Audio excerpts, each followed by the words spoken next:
ಎಬ್ಬಿಸೋದಕ್ಕೆ, ಅಭಿಷಕ್ತ ತಲೆಮಾರುಗಳನ್ನು ಎಬ್ಬಿಸೋದಕ್ಕೆ, ಅಭಿಷಕ್ತ ಸೇವಕರುಗಳನ್ನು ಎಬ್ಬಿಸೋದಕ್ಕೆ ದೇವರಿಗೆ ಹೆಚ್ಚಿನ ಸಮಯ ಬೇಡ.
ಒಂದು ಅದ್ಭುತವಾದ ಕೂಟ, ಕೊಡಗಿನಲ್ಲಿ ಅನೇಕ ದಿನಗಳಿಂದ ಕಾಯ್ತಾ ಇದ್ದಂಥ ಕೂಟ. ಅನೇಕ ದಿನಗಳು ಎಂಬುದಾಗಿ ಹೇಳೋದಕ್ಕಿಂತ ಅನೇಕ ವರ್ಷಗಳಿಂದ ಈ ಕೂಟಕ್ಕಾಗಿ ನಾವು ಕಾಯ್ತಾ ಇದ್ವಿ.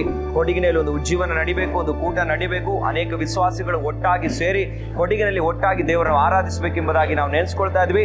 ಆದರೆ ಪಾಸ್ಟರ್ ರವಿ ಮಣಿಯವರ ಮೂಲಕವಾಗಿ ದೇವರವರಿಗೆ ಕೊಟ್ಟಿರುವಂಥ ದರ್ಶನ, ದೇವರವರಿಗೆ ಕೊಟ್ಟಿರುವಂಥ ಭಾರದ ಮೂಲಕವಾಗಿ ಕೊಡಗಿನಲ್ಲಿ ಅದು ನಡಿಲಿಕ್ಕೆ ಅದು ದೇವರು ಕಾರ್ಯ ಮಾಡಿದ್ರು. ವಿಶೇಷವಾಗಿ ಹೇಳ್ಬೇಕಂದ್ರೆ ಈ ಕೂಟ ಕೊಡಗಿನಲ್ಲಿ ಮೊದಲನೇ ಕೂಟ. ಈ ಕೂಟವು 3 ದಿನಗಳಲ್ಲಿ ಈ ಕೊಡಗಿನಲ್ಲಿ ಒಂದು ದೊಡ್ಡ ಮಹಿಮೆಯುಳ್ಳ ಕಾರ್ಯವನ್ನು ದೇವರು ಮಾಡಿದ್ದಾನೆ ಎಂಬುದನ್ನು ನಾನು ಸ್ಪಷ್ಟವಾಗಿ ಧೈರ್ಯವಾಗಿ ಹೇಳಲಿಕ್ಕೆ ಸಾಧ್ಯ. ಇದು ನಮಗೆ ಮಾತ್ರ ಅಲ್ಲ, ಬಂದ ಎಲ್ಲರಿಗೂ ಕೂಡ ಇದು ಆಶೀರ್ವಾದದ ಕೂಟ. ನಾನು ಇನ್ನೂ ಹೆಚ್ಚಾಗಿ ಹೇಳಬೇಕು ಅಂದರೆ ಕೊಡಗಿನ ಚರಿತ್ರೆಯಲ್ಲಿ ಕರ್ತನು ಮಾಡಿರುವಂಥ ಒಂದು ಮಹಿಮೆಯಾದ ದಿನಗಳೆಂಬುದನ್ನು ನಾನು ಯೇಸು ಕ್ರಿಸ್ತನ ನಾಮದಲ್ಲಿ ಹೇಳಲಿಕ್ಕೆ ನಾನು ಇಷ್ಟಪಡ್ತೇನೆ. ಇವತ್ತು ಈ 3 ದಿನಗಳ ಕೂಟದಲ್ಲಿ ಬಂದಂತ ಈ ಜನಸಾಗರ ಕೊಡಗು ಜಿಲ್ಲೆಯ ಉಜ್ಜೀವನ ಅದು ಆರಂಭವಾಗಿದೆ ಎಂಬುದಾಗಿ ನಾನು ನಂಬುತ್ತೇನೆ. ಖಂಡಿತವಾಗಲೂ ಕೂಡ ಇಂಥ ಒಂದು ಒಳ್ಳೆ ಕಾರ್ಯಕ್ರಮ ನಡೆಸಿಕೊಟ್ಟಂತ 7 ಪ್ರಕಾಶಿಸುವ ತಂಡಕ್ಕೆ ನಾನು KPC ಪರವಾಗಿ ಹೃತ್ಪೂರ್ವಕವಾದ കൃതജ്ഞതകൾ സല്ലിസ്താ ഇದ್ದೀನಿ. ഞാൻ വളരെ വലിയ സന്തോഷത്തിലാണ് ഇന്ന് ഈ മീറ്റിംഗ് കഴിഞ്ഞ് ഇവിടെ നിൽക്കുന്നത്. ഒത്തിരി വർഷങ്ങളായിട്ട് ഏതാണ്ട് 9 വർഷം കൊണ്ട് ഞാൻ പ്രാർത്ഥിച്ചുകൊണ്ടിരിക്കുകയായിരുന്നു ഇങ്ങനൊരു മീറ്റിംഗ് ഈ ദേശത്ത് നടക്കണമെന്ന്. കർത്താവിന്റെ ദാസൻ രവിമണി പാസ്റ്ററും തൻ്റെ ടീമും ഇവിടെ വന്ന് ഇത്ര വലിയ മനോഹരമായ ദൈവത്തിൻ്റെ അഭിഷേകത്തിൻ്റെ ശക്തി ഇവിടെ വെളിപ്പെടുത്തിയത് ഓർത്ത് ഞാൻ ദൈവത്തിന് നന്ദി പറയുന്നു. I must thank our Revimani pastor for inviting me to come over this Arise and Shine. And this is the first time I am coming here, and I am so thankful to God and pastor for inviting me here and also experiencing the mighty move of God. Especially I also thank our brother Edwin and the team who organized it. It's not an easy thing here, but God made it possible. ಈ ಕೊಡಗಿನಲ್ಲಿ ಇವತ್ತಿನ ದಿವಸ ಬಿತ್ತಿರುವಂತ ಒಂದು ಬೀಜ ಮುಂದಿನ ದಿನಗಳಲ್ಲಿ ಒಳ್ಳೆಯ ರೀತಿಯಲ್ಲಿ ಒಂದು ಫಲ ಕೊಡುವಂತಾಗ್ಲಿ. ಕೊಡಗು ಎಲ್ಲಾರು ಒಂದು ವಿಷಯದಲ್ಲಿ ಇಲ್ಲಿರುವ ವ್ಯವಸಾಯನೇ ಇರ್ಲಿ, ಇಲ್ಲಿರುವ ಪ್ರೀತಿ ಜನ ಎಲ್ಲ ರೀತಿನಲ್ಲೂ ನಮ್ಗೆ ಬರುವ ದಿವಸಗಳಲ್ಲಿ ಯೇಸು ಸ್ವಾಮಿಯ ಒಂದು ಸಂದೇಶ, ಯೇಸು ಸ್ವಾಮಿಯ ಪ್ರೀತಿಯನ್ನ ಸಾರುವಂತಾಗ್ಲಿ. Price the lord. ಏನ್ ಹೇಳ್ಬೇಕೋ ಗೊತ್ತಾಗ್ತಾ ಇಲ್ಲ.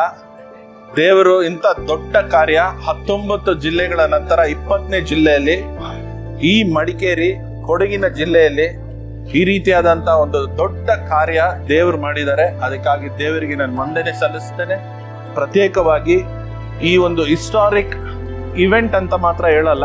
This is a movement, gods movement in the district of Coorg. ಇದು ದೇವರು ದೊಡ್ಡ ಕಾರ್ಯ ಮಾಡಿದ್ದಾರೆ. ಅದರಲ್ಲೂ ಸಭೆಯಾಗಿ ನೀವು ನಮ್ಮೆಲ್ಲರನ್ನು ಕಳಿಸ್ಕೊಟ್ರಿ. ನೀವು ಬಿತ್ತಿದಂತ ಬೀಜ ಇವತ್ತು ಒಂದು ದೊಡ್ಡ ಹೆಮ್ಮರವಾಗಿ 20 ಜಿಲ್ಲೆ ತಲುಪಿದೆ. ದೇವರಿಗೆ ಸ್ತೋತ್ರವಾಗಲಿ. ನಿಮ್ಮೆಲ್ಲರಿಗೂ ನಾವು ವಂದನೆ ಅಂತ ತಿಳಿಸ್ತೇವೆ. ಅದು ಮಾತ್ರ ಅಲ್ಲ, ನಮ್ಮ ಸೀನಿಯರ್ ಪಾಸ್ಟರ್ಗಾಗಿ ಮತ್ತು ಅವರ ಕುಟುಂಬಕ್ಕಾಗಿ ಅವರ ಜೊತೆಯಲ್ಲಿ ಕೈ ಜೋಡಿಸಿರುವ ಪ್ರತಿಯೊಬ್ಬರನ್ನು ದೇವರ ಆಶೀರ್ವಾದ ಮಾಡಲಿ. This is not an event, this is a movement of God. Something new God is going to do in this district and the kairos time has come in Kodagu district. ನನ್ನ ಜೊತೆಯಲ್ಲಿ ಎಲ್ಲ ಪಾಸ್ಟರ್ಸ್ ಫೆಲೋಶಿಪ್ ಎಲ್ಲರೂ ಇದ್ದಾರೆ. Pastor Mahadev the president, pastor Satish the secretary, and pastor Siddu treasurer, Pastor Naveen vice president and executive member, and all our team members, brother Paul, Prakash, Narayan Swami, Prashant and Ramesh. John brother ಒಬ್ಬರು miss ಆಗಿದ್ದಾರೆ, ಅವರು past ನ drop ಮಾಡಕ್ಕೆ ಹೋಗಿದ್ದಾರೆ. Thank you once again for your beautiful seed that you sowed, and also specially the church prayed for this meeting and we thank you. 21ನೇ ಜಿಲ್ಲೆ ಎಲ್ಲಿ ಅಂತ ನಮಗೆ ಗೊತ್ತಿಲ್ಲ, ದೇವರ ಆತ್ಮನು ಪಾಸ್ಟ್ ಮುಖಾಂತರ ಮಾತನಾಡ್ದ.